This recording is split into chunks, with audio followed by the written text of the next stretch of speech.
কিশোর gang আর টেবিলের নিচে দুর্নীতি, এই দুইয়ের মধ্যে মিল কোথায় জানেন? দুটোই জন্ম নেয় এক জায়গায়, আর তা হলো রাজনৈতিক সদিচ্ছার অভাব আর ক্ষমতার অপসংস্কৃতি। দেশ কি আসলেই রসাতলে যাচ্ছে, নাকি আমরাই ঠেলে দিচ্ছি? সামাজিক অবক্ষয় নিয়ে আজ চারদিকে নানামুখী প্রশ্ন। সরকার, সমাজবিজ্ঞানী কিংবা সুশীল সমাজ সবাই বলছেন দেশ ও জাতি ক্ষতিগ্রস্ত হচ্ছে, কিন্তু প্রশ্ন হলো এই উদ্বেগ কতটা আন্তরিক? সাধারণ মানুষ যখন প্রতিনিয়ত কিশোর গ্যাং, ছিনতাই আর দুর্নীতির শিকার হচ্ছে, তখন কেবল তথ্য কথা দিয়ে কি এর সমাধান সম্ভব? সাধারণ মানুষ বোঝে অবক্ষয়ের আসল রূপ, কারণ এর নির্মম ভুক্তভোগী তারা নিজেই।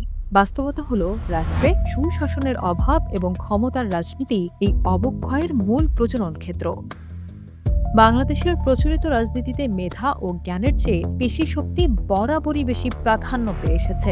দল টিকিয়ে রাখতে কিংবা ক্ষমতা ধরে রাখতে অপরাধকে অবলম্বন করা হয়, যার ফলে জন্ম নেয় নতুন নতুন অপরাধী। আর এই রাজনৈতিক অপসংস্কৃতির কারণেই একজন সাধারণ মানুষ রাষ্ট্রকে কখনো নিজের ভাবতে পারে না, যেখানে গুরুত্ব পায় কেবল দলীয় পরিচয়। আমাদের রাজনৈতিক দলগুলো নিজেদের স্বার্থ হাসিলের জন্য বেছে নেয় সমাজের অসচ্ছল ও দিশেহারা তরুণদের। আজ মাঠ পর্যায়ে যে তরুণরা মাস্তানি বা অপরাধ করছে, তাদের পেছনে তাকালে কোনো না কোনো রাজনৈতিক আশ্রয় প্রশ্রয় স্পষ্ট দেখা যায়। দুঃখের বিষয় হলো দলগুলো নিজেদের স্বার্থে অপরাধী তৈরি করলেও জনগণের স্বার্থে তাদের নির্মূল করতে সম্পূর্ণ উদাসীন। ফলে আইন প্রশাসন সব জেনেও এই অপরাধীদের বিচার প্রক্রিয়ার বাইরে রাখতে বাধ্য হয়। সামাজিক অবক্ষয়ের আরও একটি প্রধান কারণ হলো আমাদের শিক্ষা ব্যবস্থার চরম অব্যবস্থাপনা। স্বাধীনতার এত বছর পরও আমরা এমন এক শিক্ষা ব্যবস্থা তৈরি করতে পারিনি যা নৈতিক মূল্যবোধ ও দেশপ্রেম জাগ্রত করে। উল্টো যখনই যে দল ক্ষমতায় এসেছে, তারা শিক্ষাকে নিজের স্বার্থে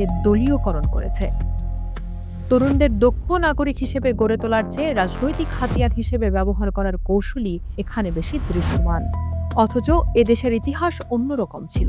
60, 70 বা 80-র দশকে ছাত্র আন্দোলন ছিল বৈষম্য ও অন্যায়ের বিরুদ্ধে আপোষহীন, কিন্তু কালক্রমে সেই ছাত্র রাজনীতি আজ দলের অস্তিত্ব রক্ষার হাতিয়ারে পরিণত হয়েছে। গণিতের সূত্রের মতে সমাজের মূল জায়গাতেই যদি ভুল থাকে, তবে ফলাফল কখনো সঠিক আসবে না। তাই সামাজিক অবক্ষয় রোধ করতে হলে সবার আগে এর রাজনৈতিক নেপথ্য কারণগুলো স্বীকার করতে হবে এবং তা দূর করতে হবে।